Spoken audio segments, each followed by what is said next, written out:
বিএনপির কেন্দ্রীয় নেতা ও সাবেক মন্ত্রী অ্যাডভোকেট এম রুহুল কুদ্দুস তালুকদার দুলু বলেছেন, বাংলাদেশের পতিত স্বৈরাচার শেখ হাসিনার জন্য ভারতের প্রধানমন্ত্রী নরেন্দ্র মোদীর বেশি দরদ লাগলে তাকে যেন ভারতের কোনো প্রদেশের মুখ্যমন্ত্রী বানিয়ে দেন।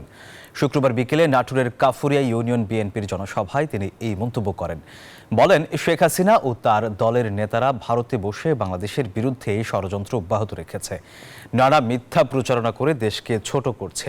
সেই সুযোগ নিয়ে ভারত সরকার ও সেখানকার বাসিন্দারা বাংলাদেশ ও ভারতের হিন্দু, মুসলিম, খ্রিস্টান সহ সকল ধর্মের মানুষের ভ্রাতৃত্বপূর্ণ সুসম্পর্ক নষ্ট করার পায়তারা করছে।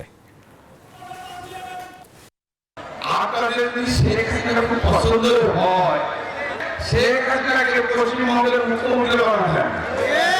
বানালে দেখেন শেখ হাসিনা কিভাবে ভোট চুরি করে, কিভাবে মেকানিজম করে,